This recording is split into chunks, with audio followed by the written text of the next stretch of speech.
YouTube channel. வாங்க இன்றைக்கு கிளாஸ்க்கு போய் பார்க்கலாம்.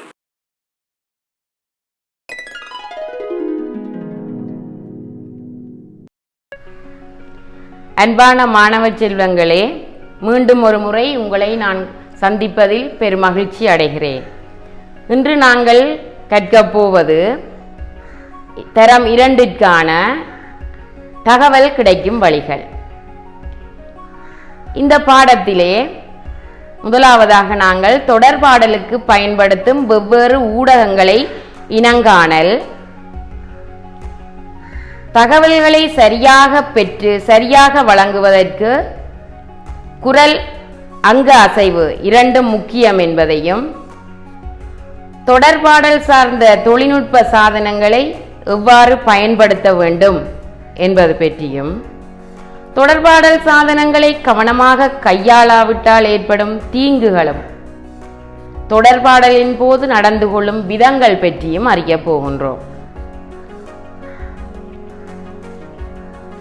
நாம் எப்போதும் சரியான தகவல்களை பெற்று அத்தகவல்களை சரியாக வழங்க வேண்டும். தொடர்பாடலுக்கு முக்கியமானவை குரல் அங்க அசைவு. அப்ப எக்ஸாமுக்கு உங்களுக்கு வெறும் தொடர்பாடலுக்கு முக்கியமானவை எவை என்று கேட்டால் நீங்கள் என்ன எழுதணும்? குரல் அங்க அசைவு. எமக்கு தகவல் கிடைக்கும் வழிகள் தரம் 1லும் படித்த நாங்கள் இன்னும் ஒருக்கா பார்ப்போம். வானொலி, ரேடியோ, தொலைக்காட்சி, டெலிவிஷன், தொலைபேசி, டெலிபோன், செல்பேசி, செல்போன், செய்தி பத்திரிகை, நியூஸ் பேப்பர், கணினி, கம்ப்யூட்டர்.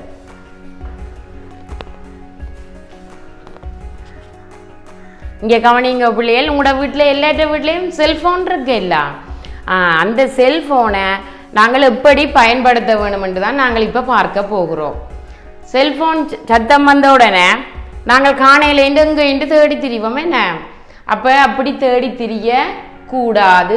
ஃபோன் வைக்கிறதுக்குண்டு ஒரு இடம் நாங்கள் செலக்ட் பண்ணி வச்சிருக்கணும். அந்த இடத்துல இலகுவாக வைத்து எடுக்கக்கூடியதாக இருக்க வேண்டும். அடுத்ததாக நாங்கள் இப்போ ஒரு ஆக்களுக்கு ஃபோன் பண்ண போகிறோம். ஃபோன் பண்ண போகிறோம்னா என்ன செய்யணும்? சரியான நம்பரை நாங்கள் டயல் பண்ண வேணும். அப்போ நாங்கள் ஃபோன் எடுப்பவருக்குரிய நம்பர் எங்களுக்கு சரியாக தெரிய வேணும். சரியாக தெரிந்து கொண்டு சரியாக இலக்கங்களை டயல் பண்ண வேண்டும்.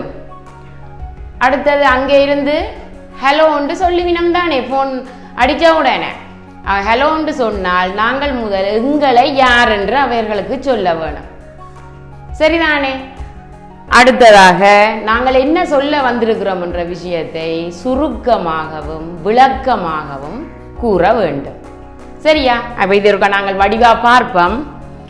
செல்பேசி மூலம் அழைப்பை பெறும்போது பின்பற்ற வேண்டியவை: இலகுவாக வைக்கக்கூடிய இடத்தில் வைத்தல், அழைப்பை ஏற்படுத்த முன்னர் இலக்கங்களை சரிபார்த்தல், இலக்கங்களை அவதானமாக சுழற்றுதல், டயல் பண்ணுதல், அழைப்பு மறுமுனையில் கிடைத்ததும் ஹலோ என்று கூறுதல், தன்னை அறிமுகம் செய்தல், சுருக்கமாகவும் விளக்கமாகவும் செய்தியை கூறுதல், பேசி முடிந்ததும் நன்றி கூறி தொடர்பை துண்டித்தல்.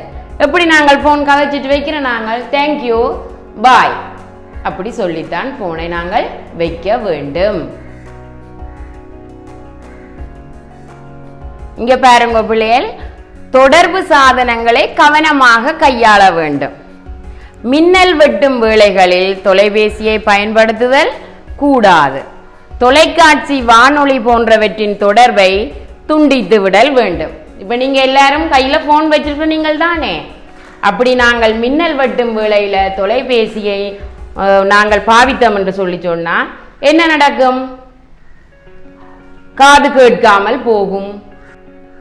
தொடர்பு சாதனங்களை கவனமாக கையாளாவிட்டால் என்ன நடக்கும் என்று பார்ப்போம்.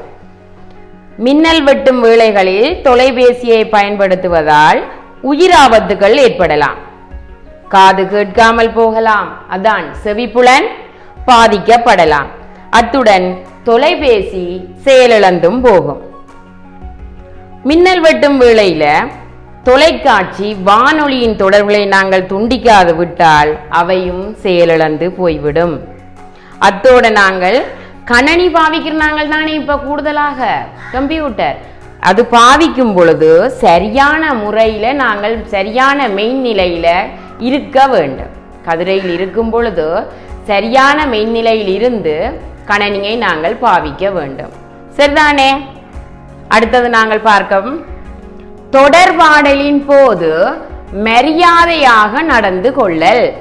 இப்ப நாங்கள் ஒரு ஆக்கள்கிட்ட ஒரு பொருளை கேட்கிறோம்னு சொல்லி சொன்னா அதுல தயவு செய்து ப்ளீஸ் அந்த சொல்ல நாங்கள் பாவித்தோம்னு சொல்லி சொன்னா நல்லதாக இருக்கும், மரியாதையாக இருக்கும், பண்பாக இருக்கும். எப்படி கேட்கலாம்?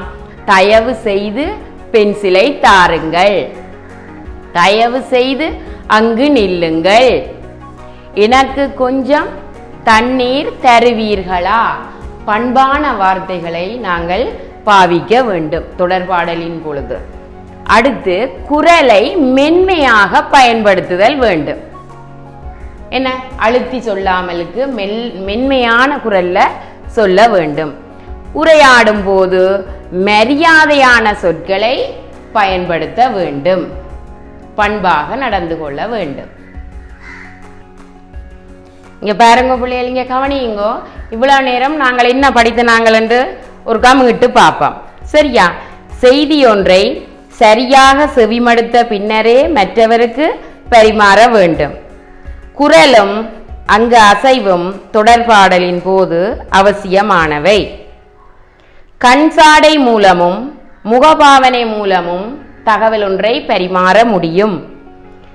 தொடர்பாடலின் போது மரியாதையாக பேச வேண்டும், பண்பான சொற்களை பயன்படுத்த வேண்டும், மென்மையான குரலில் தெளிவாக பேச வேண்டும். அப்போதுதான் மற்றவர்களிடத்திலே மதிப்பு ஏற்படும். அத்தோடு நாங்கள் தொடர்பு சாதனங்களை கவனமாக கையாளவிட்டால் என்ன நடக்கும் என்றும் பார்த்திருக்கிறோம். சரியல்லோ? இப்ப நாங்கள் படித்ததை வைத்துக்கொண்டு உங்களுக்கு ஒரு பயிற்சி தந்திருக்கிறேன். இந்த பயிற்சியை பாருங்கோ. சரியான விடையின் கீழ் கோடிடுக. எல்லாருக்கும் வாசிக்க தெரியுமல்லோ? இப்ப ரைட், என்னோட சேர்ந்து நீங்களும் வாசியுங்கோ. இருவரிடையே செய்திகளை பரிமாற உதவும் சாதனம். 2 தந்திருக்கணும். என்னென்ன? தொலைக்காட்சி, தொலைபேசி. அப்ப எதுக்கு போடுவீங்க? தொலைபேசி. சரியல்ல? அடுத்தது பாருங்க. சைகைகள் மூலம் தகவல் பரிமாறுவோர் யாரு? காது கேளாதோர், கண் தெரியாதோர். அப்ப யார் சைகைகள் மூலம் தகவல் பரிமாறுவோர்? காது கேளாதோர். சரியா? அடுத்தது 3வது பாருங்க. செவி வழியாக தகவலை பெற உதவும் சாதனம் எது? வானொலி, தொலைக்காட்சி. எது சரியான விடை? வானொலி. என்ன கெட்டிக்காரர்? ரைட், வானொலிக்கு போடுவீங்க. அடுத்தது பாருங்க. 4ஆம் கேள்வி என்ன? பாடசாலையில் அதிபர் மாணவர்களுக்கு அறிவித்தல்கள் வழங்க உதவுவது எது? தொலைபேசியோ ஒலிபெருக்கியோ? எது போடுவீங்க? கெட்டிக்கார், ஒலிபெருக்கி. என்ன? ரைட். 5ஆம் கேள்வியை பாருங்க. கண்களால் மட்டும் செய்திகளை அறிய உதவுவது பத்திரிகை, வானொலி. எது சரி? பத்திரிகை. கெட்டிக்காரர். என்ன? ரைட். நீங்க சொன்ன விடைகள் எல்லாம் சரி. நாங்கள் இனி அடுத்த பயிற்சியை பார்ப்போம். இங்க கவனிங்க பிள்ளைகள், இங்க பாருங்க எல்லாரும். இப்ப நாங்கள் அடுத்தது பயிற்சி 2 செய்ய போறோம். இடைவெளி நிரப்புவோம். இந்த இடைவெளியில நீங்கள் பயன்படுத்த வேண்டிய சொற்கள் கீழே இருக்குது பாருங்க.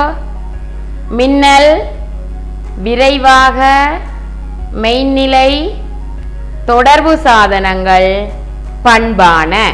இந்த 5 சொற்களையும் இந்த கீறிட்ட இடத்துல வைத்து எழுத போறீங்க. முதலாவத பார்ப்போம்.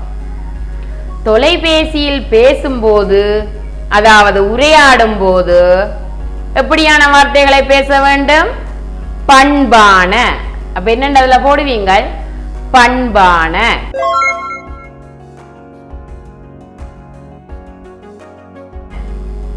தொலைபேசியில் உரையாடும் பொழுது பண்பான வார்த்தைகளை பயன்படுத்த வேண்டும்.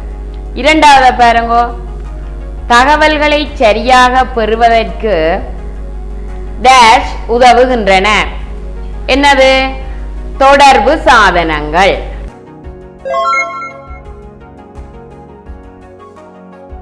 கெட்டிக்கார பிள்ளை போட்டிங்களோ. தகவல்களை சரியாக பரிமாறுவதற்கு தொடர்பு சாதனங்கள் உதவுகின்றன. மூன்றாவது பாருங்கோ, கணினியை பாவிக்கும் போது சரியான டேஷ் பயன்படுத்த வேண்டும். என்ன? கணினியை பாவிக்கும் போது சரியான டேஷ் பேண வேண்டும். சரியான மெய்நிலையை பேண வேண்டும். மெய்நிலை என்று அதுல நீங்கள் போட வேணும்.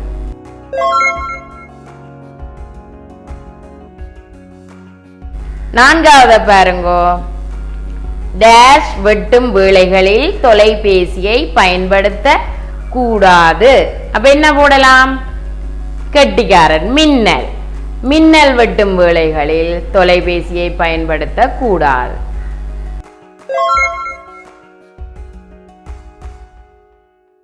ஐந்தாவது பாருங்க, நாம் சரியான தகவல்களை டேஷ் வழங்க வேண்டும். கெட்டிக்கார் விரைவாக. நாம் சரியான தகவல்களை விரைவாக வழங்க வேண்டும்.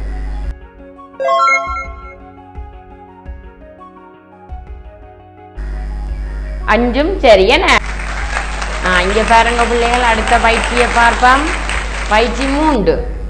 முதலாம் கேள்வியை பாருங்க. தொடர்பாடலுக்கு அவசியமானவை எவை? நான் சொன்னானല്ലോ முதல், தொடர்பாடலுக்கு அவசியமானவை என்று கேட்டா என்ன போட வேணும்? ரைட், குரல், அங்க அசைவு.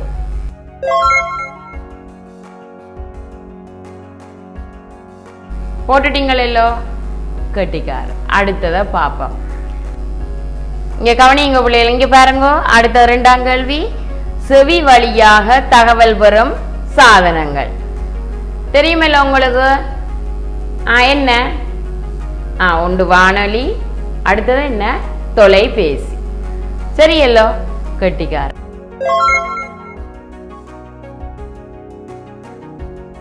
அடுத்ததை பார்ப்போம். 3வது கேள்வியை பாருங்க. கட்புல சாதனங்கள். அது என்ன கட்புல சாதனங்கள்? கண்ணால மட்டும் பார்த்து தகவல் அறியக்கூடிய சாதனங்கள். என்னென்ன பார்த்து நாங்கள்? பத்திரிகை. ஓகே. அடுத்தது சுவரொட்டி, பதாதைகள் என்று சொல்லுவோமே, பேனர், அதுகள் கட்புல சாதனங்கள். அப்ப என்ன 2 போடுவீங்க? பத்திரிகை, சுவரொட்டி. சரி.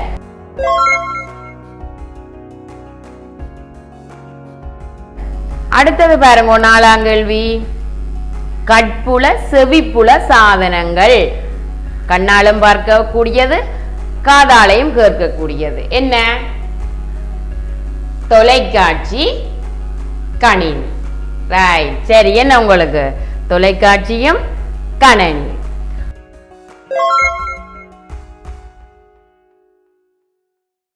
அடுத்த 5ஆம் கேள்வியை பாருங்க. நாம் தகவல் ஒன்றை பெறும்போது வழங்கும் போதும் பேச வேண்டிய விதங்கள். நாம் தகவல் ஒன்றை பெறும்போதும் வழங்கும் போதும் பேச வேண்டிய விதங்கள் எப்படி இருக்கணும்?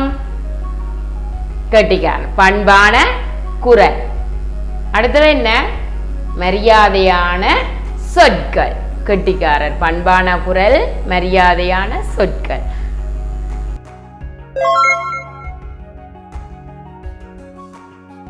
சரியெல்லாம் பிள்ளைகள்? உங்களுக்கு எல்லாம் சரியெல்லாம்? சரி, நாங்கள் இன்னும் ஒரு அழகில உங்களை சந்திப்போம். நன்றி, வணக்கம். இந்த வீடியோ உங்களுக்கு பிடிச்சிருந்தா லைக் பண்ணுங்க, ஷேர் பண்ணுங்க, சப்ஸ்கிரைப் பண்ணுங்க.